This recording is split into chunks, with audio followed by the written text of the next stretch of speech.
Everyone, welcome to the Invictus podcast. It's a pleasure to see you guys again. My name is Ari, along with Jason, and we're just going to chat about a couple things today. A little short podcast that we're doing. We haven't done one in a while, and Jason and I were talking that we want to, we'll have some actually interviews with some great people soon. So this is just kind of an update of what's going on. We have a ton of stuff that has been coming out. So let's actually first talk about the gi, the origin order that just went out. So we are super happy and really thankful for everyone who jumped on board. The product is amazing. So Jason and I both have the gis and the Rash Guards. It's great. Most of them, I think, Jay, have landed.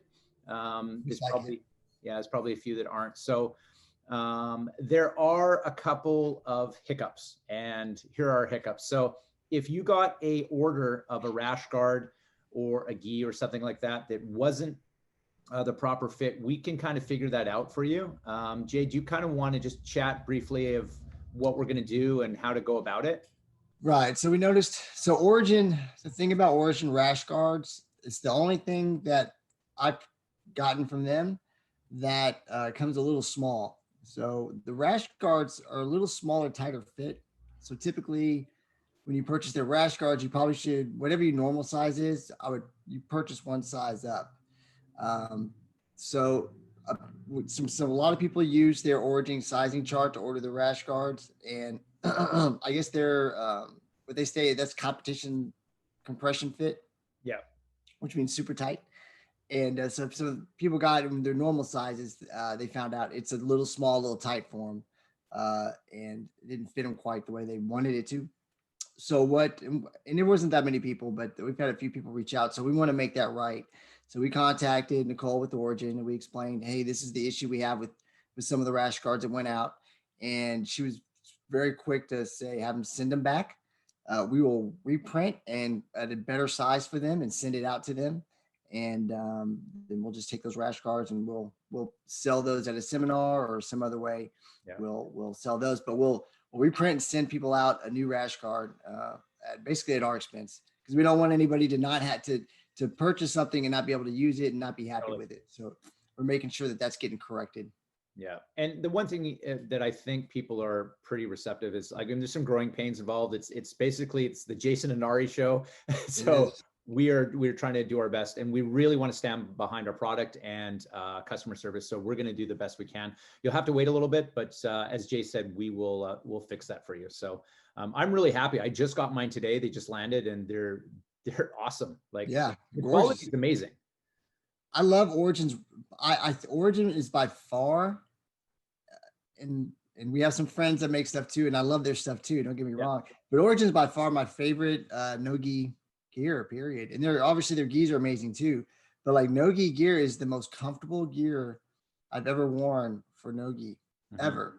I love the way it fits. I love the way it feels, from their spats to their Rash Guards. That's why I was very excited when we put these out.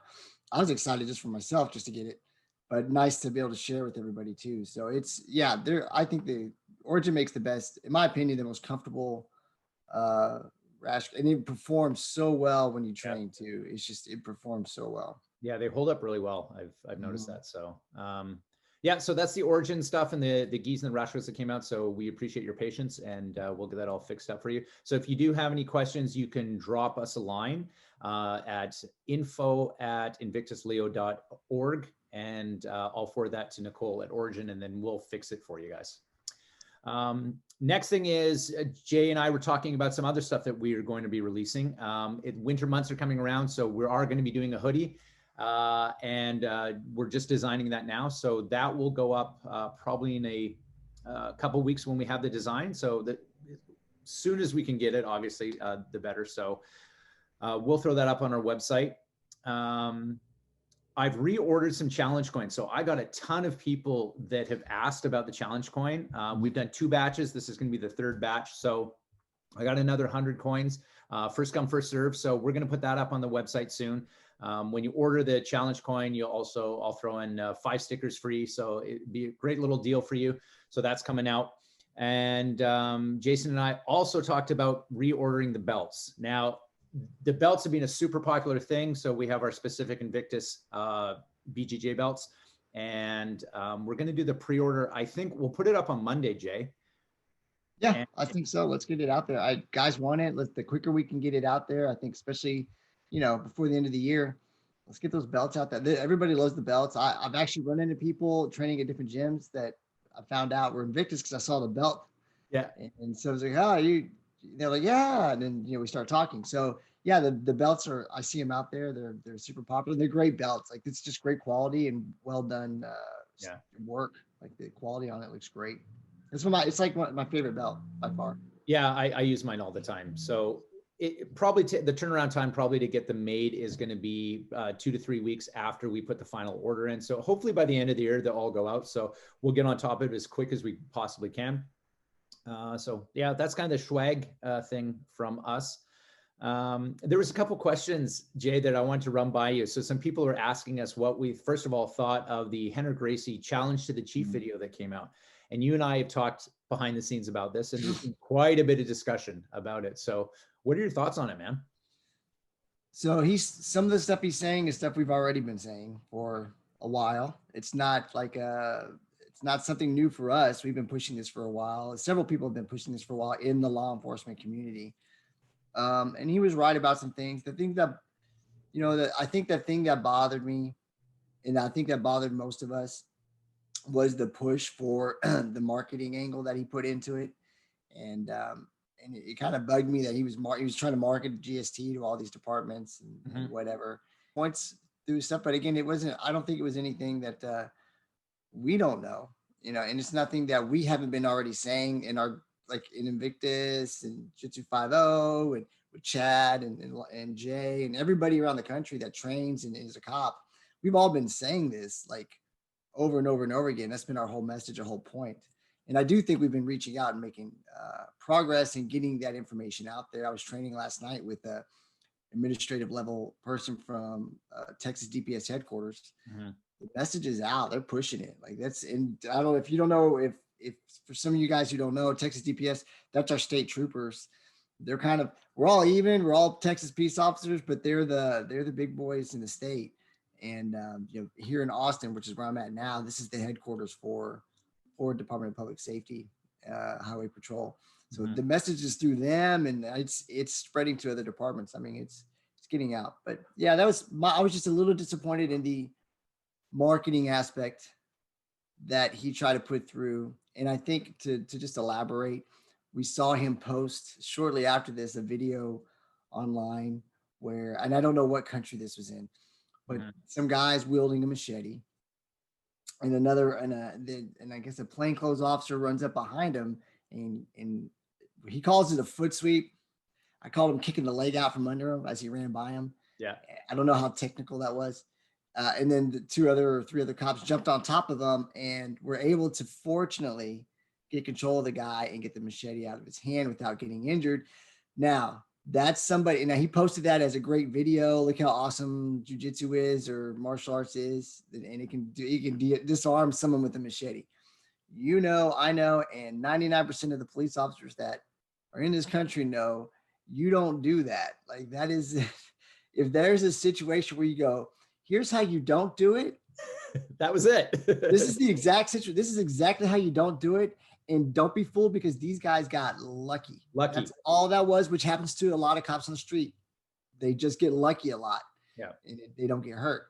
But that was just pure luck that nobody got slashed open with that machete. Yeah, and the machetes were still in play when the guy went down. It wasn't. Yes, it's still going around, and they're trying to grab it. And it was I can't believe they got very lucky. That's all I got to say about that. And this was posted before I talked about this, but I mean, you have just as much chance of that working as not working. And do you really want to take those odds when it comes down to blades in play, right? So, we talk about jujitsu and then we talk about our tool belt and how jujitsu is great and stuff, but don't get us wrong. The tool belt is a very important thing.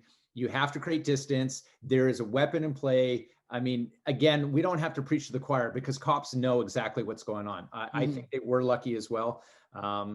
Yeah, that was an interesting video. I think that's an example of why, and Henry and Hiron have done some really great things. Like, they've done great things for law enforcement. They're pushing for jiu-jitsu and law enforcement is fantastic. It's really done, and their breakdowns are typically actually pretty good.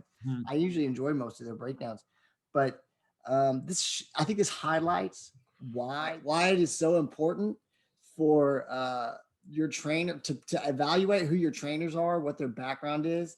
Do they have real world experience in law enforcement and dealing with the situations we deal with, and the appropriate place for our defensive tactics, jujitsu, and when to go to tools on your belt? Because yeah, I mean, I think I've seen the GST program and I've trained with Henry and stuff like that. And I love the guy actually. And so it's great, but there's a lot of things popping up in the last 6 months. I've seen so many like people say, hey, we do police training and that type of, it's crazy. It is blowing up. A ton of them aren't cops. And I'm not saying, and I've said this before, I'm not saying that people who don't have law enforcement experience can't offer something to law enforcement. That is not what I'm saying. That's not what Jay is saying.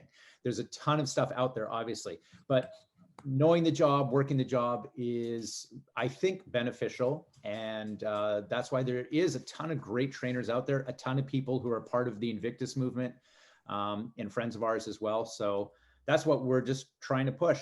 And I don't think you can fault Henner for pushing GSTJ, because it is a marketing thing. That is his company. And of course they want to get people involved. I can't fault him for doing that. I understand it, because I understand it. I think personally, I don't like when we're just dealing with a lot of crap right now with defund the police, and we're dealing with a situation where finally administrators are like, oh crap, we do need to add more to defensive tactics and training than what we've been doing. Yeah. And it just made me feel I don't want to, I like Hayner too. I've trained with him, and and he was great. Like they were so great and so gracious, and they were awesome. Mm-hmm. But it felt a little like, it didn't feel good. Like it felt like taking advantage. I don't want to say taking advantage of the situation that we find ourselves in law enforcement. It just felt like, I just think that wasn't the appropriate time. You can market it outside. You do a lot of marketing. Like when you're just having a straight up conversation about what's needed. Yeah. Like I wouldn't do this, Ari. I wouldn't say put out a video like that and break down kind of the way he did, like all these reasons why, and the lack of training and use of force situations, and to go, so you should buy into our Invictus program and start training with us and come to our seminars. And I wouldn't do that. I wouldn't even think of doing that. I would just say, this is why we need to start pushing training. This is why you need to, that's how I would approach it. Yeah. And maybe that's a different mindset. Yeah. Maybe that's why I'm not super rich, but okay. I just that's just not my mindset on situations like that. And maybe it's because it's personal, all right, for us. Yeah. We're police officers. Our friends are police officers. So it's a personal thing. It's not about someone making money off of it. It's about, hey, we need guys coming home. That's what our goal is. Everybody coming home, There's a weird thing that happens when you have colleagues that die in the line of duty, and it really sits with you. And I mean, we've said this from day one. I mean, the whole Invictus thing is just to get cops training, and as we're growing, we're just trying to facilitate that more and get people involved and stuff. So I can see what you're saying, Jay. It is personal. So yeah, I get it. So we had another question that someone wanted to know. They said, well, during shutdown and COVID times, obviously some gyms are not operating, but there are a couple garage gyms happening, home dojos or whatever like that. And so the question was, how much do you charge people to come to a home dojo or a home garage, Gracie garage, or whatever you want to call it? What do you think? I think that depends on who you are, what your background is, what you're teaching. So if we kind of discuss this a little bit, if you're a blue belt, it should just be free. You should be thankful that somebody's offering their body to you to allow you to train as well. Yeah. And that should be your payment, is free body to train with. If you're a more higher level guy, a higher level purple belt, brown belt, it depends on your community too and what's offered in your community. But, I think you should charge what you offer. And, it shouldn't be a lot unless you're a black belt and you put in the time to earn that teacher. Because part of being a black belt is being known as a teacher. Yeah. Unless you put in that time to get there, you should be really modest with what you charge people. And you're getting, like, especially if a COVID shutdown, Totally. there's so much benefit to you having someone to offer to come in and train with you. Yeah. Like that's huge, because now you're getting to train and teach as well. So you should be thankful for that, and be very modest in what you charge. Is my opinion. Yeah, I agree with you too. I mean, I don't think anyone out there should be charging. Is my personal opinion, but $100 to be training at a home thing, that's just, it's not what it is. Like you don't have the overhead of having a bricks and mortar business and things like that. Of course, you could charge something for whatever, but I mean, I just don't think it should be academy rates. No, not in someone's garage, unless you're Hickson. And it's the old days of guys training out of the garage in Torrance, California. But yeah, I think you should be very modest if you charge, and it should be something that goes to like buying cleaning for the mat, buying, if you're going to buy some extra gis for guys to wear, like some cheap gis, stuff like that for usage stuff, something to offset any kind of minimal cost you would have in running a gym, something out of your gym, buying guys water to be able to get, whatever. Totally. Something. Yeah. So some people have lockdowns, obviously, and around the country. Where I live, they just locked us down again. So my academy is once again closed. However, in the amazing, beautiful state of Texas, that is not the case. And I actually want to talk about your school that you're now in Austin, Texas. You were formerly in Houston. So now you're in Austin. So tell us what's happening with Renzo Gracie Austin, and when you guys are going to open and stuff like that. Well, yes. So we're opening in Renzo Gracie Austin. And I didn't make make an announcement. Hey, I'm retiring from law enforcement. I think I was just trying to work things as they go. And, but yes, I'm retiring from full-time law enforcement and going to be full-time operating a Renzo Gracie Academy here in Austin. It'll be the first one here in Austin. We don't have any other Renzo Gracies here. So it'll be kind of our Austin headquarters, if you will, for now. And eventually we hope to open some more here in the area as the area grows and student base grows. But we were scheduled to open December 8th, but we got hit with a little bit of a delay from what the builders are telling us, some permits and things like that. Good old city of Austin with their permits and stuff. You know how it is when you're building something out, something always pops up that's got to, you got to get a permit for. So that's what we're just kind of waiting on that. So now the new date for them to be finished with the gym, we're being told, is December 29th. So that'll push our actual opening to probably first week of January. We haven't discussed the actual date. We'll open the doors the 29th. I mean, it's Christmas Eve, it's New Year's Eve coming up, but we'll probably open the doors, and just so we can have anybody who wants to start training, because we're already taking signups. So we'll go ahead and open the doors and let people come in and train. But we'll probably make an official, like a grand opening sometime in the beginning of January. So, but yeah, that's what we're doing right now. And in the good old state of Texas, our governor has stated there will be no lockdown. We're just continue with our process of distancing, wearing masks, and being cautious and careful. So we're feeling pretty good about all that stuff. And and I'll tell you this, the jiu-jitsu scene here in Austin is pretty awesome. Oh, it's awesome. Finally, for this last week, I've actually had a chance to settle down. I've been moving. Still got some stuff to get from back in Houston still, but been moving around. You know how it is when you're moving from one city to another, plus retirement and all that. And then finally got the chance to get out here and train a little bit. And I've trained out here before, but not just as a visitor. So now I'm training as a new Austinite, I guess you would say.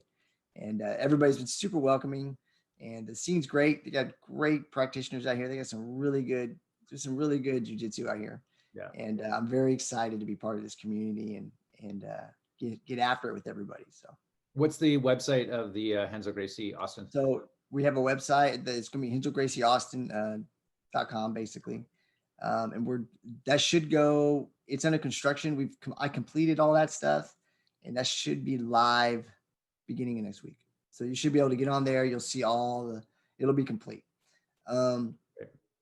As far as, we also have an Instagram page and a Facebook page under Renzo Gracie Austin. And if you just Google it or search for it, it'll pop up. If you follow me, I have the link in my bio, so you can just click right over to Renzo Gracie Austin. And then Facebook again, just search for it on Facebook.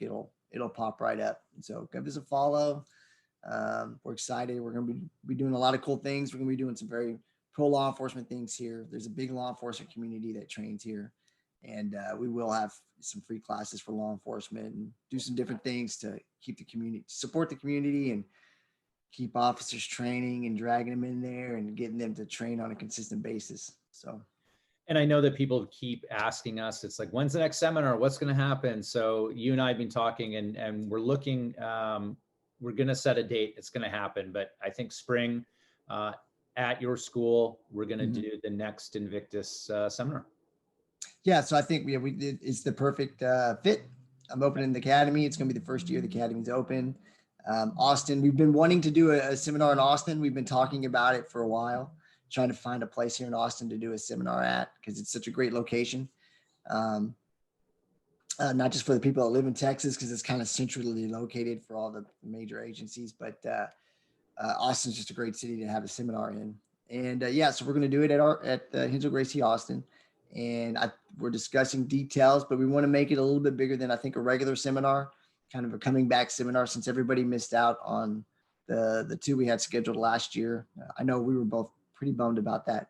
So we're going to make it we're going to try to make it a big deal, bring in some great instructors, and just make it a good freaking time so we can get together and train again. Yeah, they're so fun. So yeah, look forward to that. So we'll make an announcement as soon as we nail down a date. Totally. And I actually just want to mention too, we redid our website for those of you who don't know, invictusleo.com. Our friend Eric Shields of Sire Media did it. So if you guys are looking for websites, I'm throwing a shout out to him. Hit us up and we can direct you towards him, because he does some great work. So if you're looking for a new website for your academy or whatever, he can totally facilitate that as well. So anything else to round to shout out there before we close this one off? Just this quick chat. Man, I'm trying to think. So Chad and Jay Chad has his course, C4C course, actually coming to Austin next month for a week. It's going to be an instructor level course. And if you know what they put on with C4C, it's phenomenal stuff, very high level stuff. So I think they have 13 students right now. We're actually trying to set up a seminar for Chad and Jay. Cool. While they're here. Yeah. The original plan was to do it in my academy, but we got pushed back by 3 weeks. Yeah. So we have, I've got some feelers out to try to find them a location so they can do, if you're near the Austin area, they're going to do a seminar during that week, probably 2-hour seminar, be real cheap. And just to get some good stuff out there. Can't think of anything else. Well, we're going to end up doing some proper podcasts. We just have been so busy, but now that we're starting to settle, we're going to have some great interviews with some great instructors, and we're going to talk jiu-jitsu and law enforcement, and we're going to keep pushing the envelope, and we really appreciate the support from all of you. So that's it from us. So Jason and Ari here at Invictus, and stay safe, everyone, and we'll chat with you soon. Bye, guys.